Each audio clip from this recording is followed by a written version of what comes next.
Welcome to this deep dive. We are going to be exploring, well, some pretty intriguing historical connections and some spiritual concepts. We're going to be taking a look at the claims of a religion called the Baha'i Faith. And this religion, it emerged in the mid-1800s. We're going to kind of examine how its founder's message was received by some of the most, I guess you could say, powerful figures of that time. Yeah, and what's I think really interesting is that we're going to be looking at, world leaders, religious figures. A lot of them were really at the pinnacle of their power when they encountered this new faith. And the sources that you've given even suggest that there may be some kind of link between how they reacted, and kind of the dramatic events that later unfold into their lives and even in their nations. I mean, it's a pretty interesting exploration of history, I guess you could say, through a spiritual lens. Yeah, absolutely. All right, so let's get started here. Who was this founder, and what was the main message that he had? So the founder of the Baha'i Faith, his name was Baha'u'llah, and his teachings kind of emerged around the 1850s, so about a century before the date of our deep dive here. And I think it's important to kind of note the context, right? I mean, the world was undergoing a lot of transformations at this time. You had, industrialization, you had these powerful empires that were on the rise, and of course the traditional religious structures, they still held a lot of influence. Okay, so in the midst of all this change, Baha'u'llah is introducing this new religion. What made his teachings different from what people already believed at the time? Yeah, so Baha'u'llah's message, it was pretty radical for its time. I mean, he called for unity, peace, the oneness of humanity, and these weren't just sort of philosophical ideas. He was framing this as a new divine revelation, like a direct message from God. And so you can imagine this was, quite a bold claim to make, especially considering the power structures that existed at that time. Yeah, I can imagine that probably ruffled some feathers. Yeah. And he didn't just keep these teachings to himself, though, did he? No, absolutely not. Baha'u'llah was a prolific writer. I mean, he produced over 100 volumes of scripture, and his message spread all across the globe. And he didn't shy away from addressing those in power directly. He wrote letters to kings and emperors and popes, and he urged them to turn towards God, to embrace this vision of unity that he was talking about. And he even warned them that if they ignored his message, there would be dire consequences. Okay, so he was challenging, I guess, the very basis of their authority. He was saying that true power really comes from aligning yourself with God's will. But as he saw it, I mean, that's a pretty bold move. So what kind of reception did he get? Well, as you might imagine, those in power didn't exactly welcome this challenge to their authority.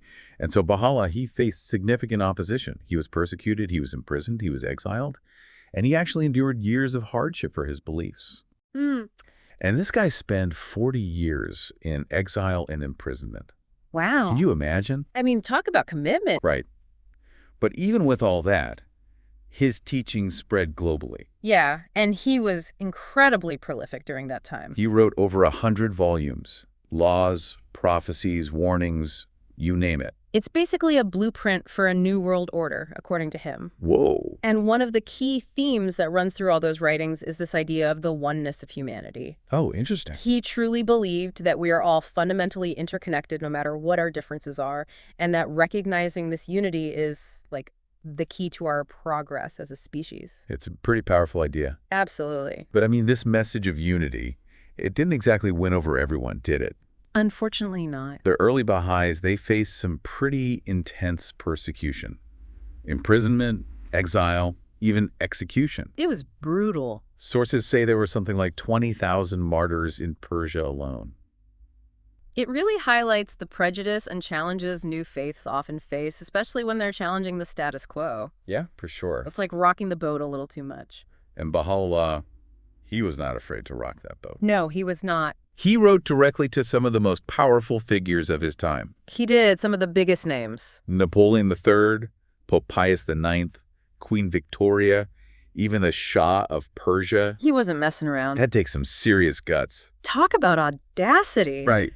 It really shows the conviction he had in his message.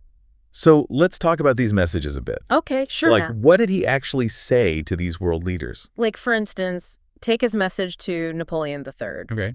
He basically told him straight up to abandon all those empty rituals Whoa. and to recognize God's true call. And what was God's true call, according to him? According to Baha'u'llah, it was a call for justice, for unity, for actively working towards a better world, Interesting. Like not just talking the talk, but walking the walk. Yeah. Really putting those ideals into action. And then there's that letter to the Pope, Oh, yeah, that one. where he basically says, hey, I am the return of Christ. Yeah. I can't even imagine the reaction back then. I mean, that's a bold statement, to Oh, say the sorry. least. It's kind of mind-blowing. It really shakes things up. But it's important to understand that he wasn't saying his teachings replaced earlier religions, right? Right. He saw it as a continuation. But like building upon what came before. Okay. He believed that humanity's understanding of spiritual matters kind of evolves over time. And his message was the next chapter, Yeah, like building on the foundations laid by figures like Jesus and Muhammad. Exactly. So it's not about replacing, it's about adding to,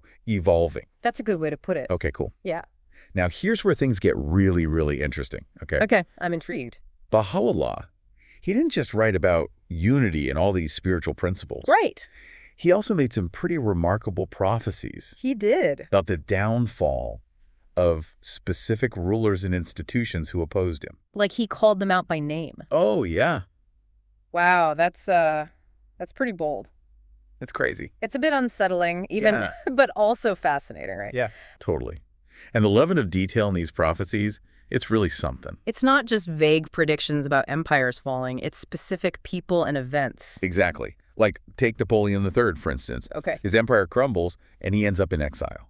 Oh, wow. Just like Baha'u'llah. I mean, the irony is almost too perfect. You can't make this stuff up. Right. And then there's the Pope, Okay. loses his temporal power, essentially becomes a prisoner in the Vatican. Just as Baha'u'llah predicted. It's enough to make you wonder if there was something more at play, It definitely raises some questions. These prophecies, while startling, they really highlight a core belief of the Baha'i faith, that history is cyclical, Oh, interesting. with civilizations rising and falling in this, predictable pattern.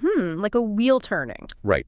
It's a reminder that even the mightiest empires, they're not immune to the forces of change. It's a humbling thought. And it wasn't just individual leaders either, right? No, it wasn't. Baha'u'llah also predicted the fall of entire dynasties. The Romanovs in Russia, the Hohenzollerns in Germany, the Habsburgs in Austria-Hungary, Dynasties that had reigned for centuries. gone in the blink of an eye. It's mind-boggling. And these prophecies, while they sometimes seem like pronouncements of doom and gloom, they always came with a message of hope. Right, hope for a different kind of future. A future where humanity, having learned from its mistakes, chooses unity and peace over division and conflict. It's a powerful message, even if it's delivered through these somewhat unsettling prophecies. Speaking of those who oppose the Baha'is, let's not forget the Ottoman and Qajar dynasties. Oh, yeah, the ones who really spearheaded the persecution. They persecuted the Baha'is fiercely, and both met with dramatic and, some might say, fitting ends. It's hard to ignore the historical parallels there. Right. And what's important to remember is that Baha'u'llah wasn't just focused on political leaders. He had a broader critique of power structures in general. He also had some strong words for religious leaders, especially those in Islam and Christianity. He didn't hold back, did he? He accused them of clinging to power and hindering spiritual progress. It sounds like he was really calling for a major shakeup, not just in the political landscape, but in the way we think about religion and authority as well. Yeah, he was definitely challenging the status quo on multiple fronts. Absolutely. He believed that religious institutions had strayed from their true purpose, becoming more focused on rituals and dogma than on fostering genuine spirituality and unity among people. And there were real-world examples of this decline even back then, weren't there?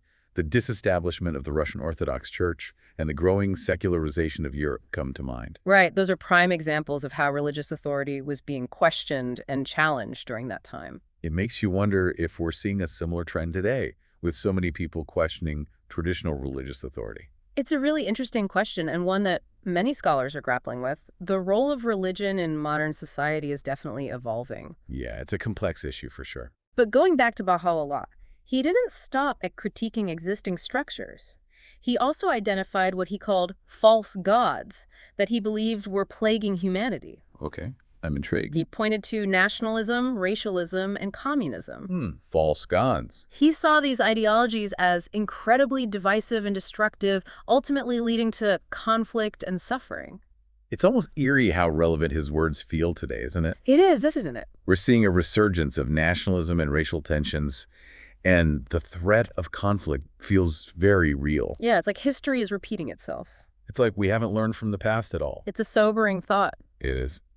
But even amidst these warnings, Baha'u'llah also offered a vision of hope. Okay, I need some hope right now. He believed that humanity, despite all its flaws, had the capacity to move beyond its differences and create a better future. And this is where his message of global unity comes in, right? Exactly. That famous quote, "The earth is but one country, and mankind its citizens." It always gives me chills. It's a powerful statement. It feels so relevant in our interconnected world today. Really does. Like we're all in this together, whether we like it or not. That's the reality of our globalized world. And that vision of unity wasn't just some utopian ideal for Baha'u'llah. Right. He wasn't just dreaming. He believed it was not only possible, but inevitable. He saw it as the next stage in our spiritual evolution. Oh, okay. A stage where we finally recognize our interconnectedness and work together for the common good. That's a big leap, isn't it? It is. From where we are now to this vision of global unity. It's a journey, for sure. But it's a journey worth taking, wouldn't you say? Absolutely. And that's where the Baha'i faith on global unity and the oneness of humanity might offer a framework for navigating this journey. A framework for navigating this journey. It's a reminder that even in the midst of all the chaos and division, there's hope. I like that. And that we have the power to shape our collective destiny. So, to bring it back to our deep dive, if Baha'u'llah's prophecies about the downfall of empires were accurate, and the world really is moving toward greater unity, Right. what role might the Baha'i faith play in that future? That's the big question, isn't it? It is. And it's one we'll continue to explore as we delve deeper into the Baha'i faith's first century. Okay, so we've talked about prophecies, persecution, and this big idea of global unity. Right. A lot to unpack. But what about the practical side of things? Like, how do you actually build this world commonwealth, this new world order? Where do you even begin? That's where things get really fascinating. Okay, I'm all ears. Baha'u'llah didn't just offer lofty ideals, he provided a blueprint for action. A blueprint for action. A core aspect of his teachings is the establishment of a system of global governance Global governance. based on justice, consultation, and everyone's participation. So are we talking about things like a world parliament or a global system of courts? It's more complex than that. Okay. Baha'u'llah envisioned a multi-layered system of institutions, It's multi-layered. Okay. starting at the local level and extending to the global level. So bottom up. In a way, yes. Okay. All working together to ensure justice, promote unity, and address the needs of humanity. That sounds incredibly complicated. It is, no doubt. How could something like that even be created? It's a process that is still unfolding. It's ongoing. Yeah, and the Baha'i community is actively working toward this vision. So they're not just talking about it, they're actually trying to build it. Exactly. That's pretty amazing. They've established a network of elected councils at local, national, and international levels. Wow, so there's already a structure in place. In a sense, yes. Okay. And these councils, they operate on the principles of consultation, consensus building, and service to humanity. So they're actually putting these principles into practice right now. That's the idea. It's not just some far-off utopian dream. Whoa, it's very much a work in progress happening right now. That's inspiring to see, especially in a world that often feels so divided. It's like they're saying, look, we know it's possible because we're already doing it. Exactly. And that's the essence of the Baha'i approach, isn't it? It is. It's about walking the walk, not just talking the talk. Right. It's not just about talking about unity. It's about living it. Living it. Demonstrating it in every aspect of life. That's powerful. It really is. It makes you wonder if this relatively small community can do it. Right. What could the world achieve if we all embrace these principles? Now that's the question, isn't it? It is a big question. And it leads us to another fascinating aspect of Baha'u'llah's teachings, his concept of progressive revelation. Progressive revelation. Yeah. What does that mean exactly? It's the idea that God's truth isn't static. It unfolds gradually throughout history, adapting to humanity's evolving needs. Oh, okay. Each new messenger brings a message tailored to the challenges and opportunities of their time. So it's like we're on a never-ending journey of spiritual discovery. Exactly. Always learning and growing, both as individuals and as a species. And each new religion acts as a stepping stone on that journey. That's a beautiful way to put it. It encourages humility and open-mindedness, a willingness to learn from the past and embrace new insights as they emerge. Precisely. But wouldn't that make it hard to know what to believe? How do you mean? Well, if truth is always evolving, how can we tell what's truly from a divine source and what's just human interpretation? That's where the concept of the covenant comes in. The covenant. Yeah, it's a central principle in the Baha'i faith. Okay. And it essentially provides a framework for understanding how God's will is revealed and how we can stay aligned with it over time. Okay, break this down for me. Sure. What's the core idea of the covenant? The covenant is like a promise from God to humanity, assuring us that he won't leave us without guidance. Okay. This promise is carried out through a succession of prophets, Okay. each building upon the teachings of the one before and preparing the way for the next. So it's like a chain of spiritual authority, ensuring continuity and preventing the message from being fragmented or misinterpreted. Precisely. The Baha'i faith places special emphasis on recognizing the designated successor of each prophet. They believe this is essential for maintaining the unity of the faith and safeguarding its core principles. Exactly. So in the Baha'i faith, that successor is Abdul-Baha, That's right. Baha'u'llah's son, right? Yep.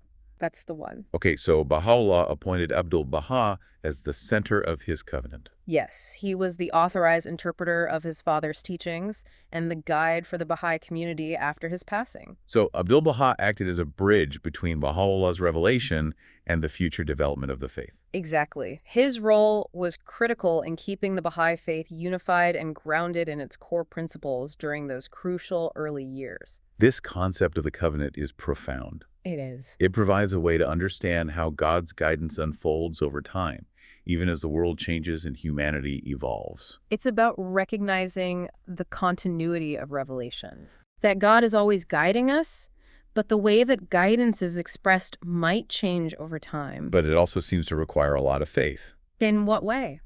Well, a willingness to trust in the authority of these appointed figures. That's true, but Baha'is are encouraged to investigate the truth for themselves, Oh, interesting. to study the writings, to use reason and critical thinking. So it's not blind faith. No, not at all. Okay. Blind faith isn't the goal. So it's more about engaging with the teachings and trying to understand them on a personal level Exactly. than blindly following orders. Yes, it's about finding a balance between faith and reason.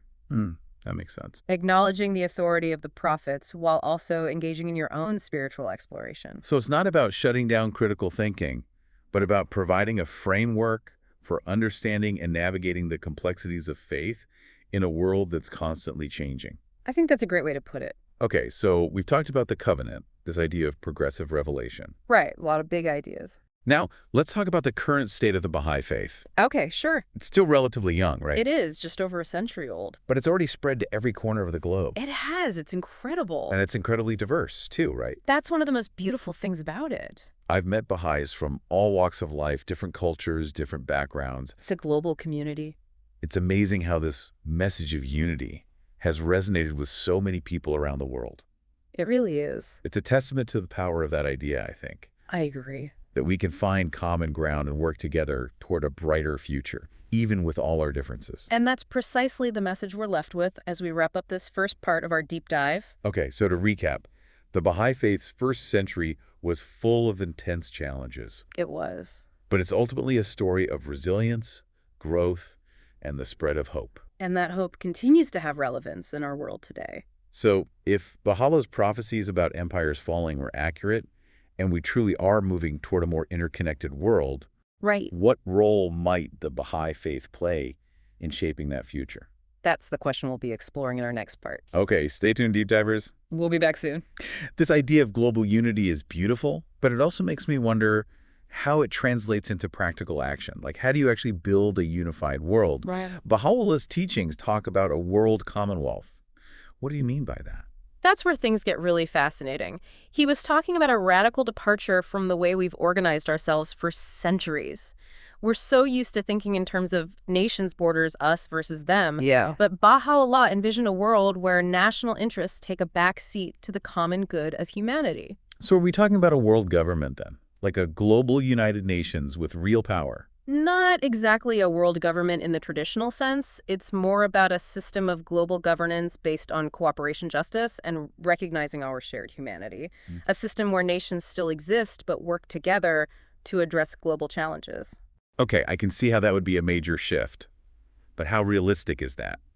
It's a beautiful idea, but actually getting there seems incredibly complex. Baha'u'llah saw this as a gradual process that would unfold in stages. Stages, okay. He believed that humanity needed to first establish a lesser peace, a peace based on recognizing the futility of war and embracing international cooperation. So organizations like the League of Nations and the United Nations were steps in the right direction. Exactly. Baha'u'llah even predicted the emergence of such organizations, viewing them as stepping stones toward a more unified world. However, he also recognized their limitations. Okay. He believed that lasting peace could only be achieved through a profound transformation of human consciousness, a shift toward unity and understanding our interconnectedness. And that's where the Baha'i faith comes into play, right? With its emphasis on the oneness of humanity and its focus on creating a united world. Precisely, Baha'u'llah believed that his teachings provided the spiritual foundation for this transformation. He saw his faith as the catalyst for a new world order, one based on justice, unity, and recognizing the inherent value and dignity of every human being. It's a bold statement, to say the least. To claim that one faith holds the key to world peace, it almost sounds arrogant. It's important to remember that Baha'u'llah's teachings weren't about claiming superiority or exclusivity. Okay. He believed all religions are part of one divine plan, each revealing truths relevant to its time and place. But he also believed that our spiritual evolution needed a new revelation, one suited for a globalized and interconnected world. So he wasn't saying the Baha'i faith was the only way, but rather the next step in our collective spiritual journey. That's a great way to put it. Baha'u'llah saw his teachings as building upon the foundations of previous religions, offering a more universal and inclusive understanding of spirituality and our relationship to the divine. That makes a lot of sense. Still, the scope of his vision is mind-blowing, a world united in peace and harmony. It's hard to even imagine. I know what you mean. But even amidst all the chaos and conflict we see around us, there are glimmers of hope. Oh, like what? Things like the growing awareness of our interconnectedness, the rise of movements for justice and equality, the increasing focus on international cooperation. These all echo the principles Baha'u'llah was talking about over a century ago. So you're saying that even though things look pretty bleak right now, there's reason to believe that we might be moving in the right direction. We're at a crossroads, facing huge challenges, but also incredible opportunities. The choices we make now individually and collectively will determine the course of our future. Will we cling to outdated ideologies of nationalism and division, or will we embrace principles of unity and interconnectedness? That's such a crucial question, especially right now. With all the conflict and division in the world, it's easy to feel overwhelmed, even hopeless. But learning about Baha'u'llah's vision and his belief in humanity's potential for unity does offer a sliver of hope. That's the power of his teachings, I think. They don't just point out what's wrong with the world, they also offer a vision of what's possible, a path forward. So we've discussed prophecies, persecution, and this big idea of global unity. But what about the practical side of things? How do you actually build this world, commonwealth, this new world order? Where do you even begin? Baha'u'llah didn't just offer lofty ideals, he provided a blueprint for action. A blueprint, okay. A core aspect of his teachings is the establishment of a system of global governance based on justice consultation and everyone's participation. Are we talking about things like a world parliament or a global system of courts? It's more complex than that. Baha'u'llah envisioned a multi-layered system of institutions starting at the local level and extending to the global level, all working together to ensure justice, promote unity, and address the needs of humanity. That sounds incredibly complicated. How could something like that even be created? It's a process that is still unfolding, and the Baha'i community is actively working toward this vision. They are. They have established a network of elected councils at local, national, and international levels, all operating on the principles of consultation, consensus building, and service to humanity. So they're actually putting these principles into practice right now. It's not just some far-off utopian dream. Exactly. The Baha'i community views itself as a living example of these principles in action, a microcosm of the world they're trying to create. Hmm. They believe that by demonstrating unity and cooperation in their own communities, they can inspire others to embrace these values and work toward a more unified world. It's inspiring to see, especially in a world that often feels so divided. It's like they're saying, look, we know it's possible because we're already doing it. And that's the essence of the Baha'i approach. It's not just about talking about unity, it's about living it, demonstrating it in every aspect of life. That's powerful. That's true, but Baha'is are encouraged to investigate the truth for themselves, to study the writings, Oh, interesting. to use reason, critical thinking. So it's not blind faith. No, not at all. Okay. Blind faith isn't the goal. So it's more about engaging with the teachings and trying to understand them on a personal level Exactly. than just blindly following orders? Yes, it's about finding a balance between faith and reason. That makes sense. Acknowledging the authority of the prophets while also engaging in your own spiritual exploration.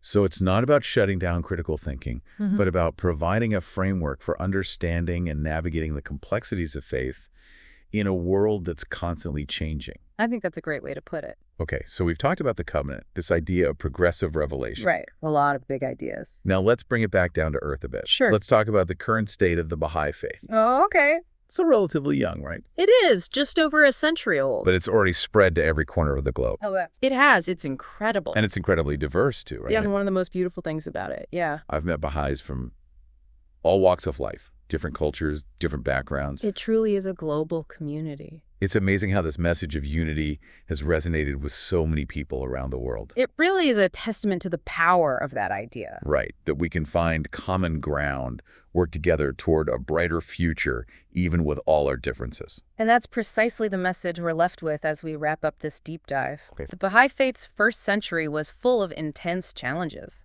but it's ultimately a story of resilience, growth, and the spread of hope. And that hope continues to have relevance in our world today. Absolutely. So if Baha'u'llah's prophecies about empires falling were accurate, Right. and we truly are moving towards a more interconnected world, Yeah. what role might the Baha'i faith play in shaping that future?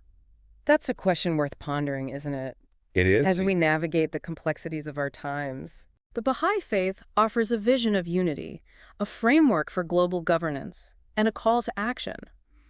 It challenges us to rethink our assumptions about the world and our place in it. This deep dive has been a lot to absorb, It has. but it's certainly given me a lot to think about. That's what we hope for. Maybe it's just the beginning of a much longer exploration for me. That's the beauty of knowledge, isn't it? It opens up new possibilities, new perspectives, new paths to explore. Absolutely. Who knows where those paths might lead? Well, deep divers, that wraps up this episode. It does. We've traveled through a century of history, grappled with profound spiritual concepts, We have encountered a vision of the future that is both challenging and inspiring. a lot to unpack. We hope you've enjoyed the journey as much as we have. We did. We encourage you to continue exploring these ideas for yourselves. Yes. Delve deeper into the Baha'i teachings. And see what resonates with you. Consider how these principles might shape your own understanding of the world and your role in building its future. It's a journey worth taking. Until next time, keep diving deep. And never stop asking questions. Exactly. See you next time.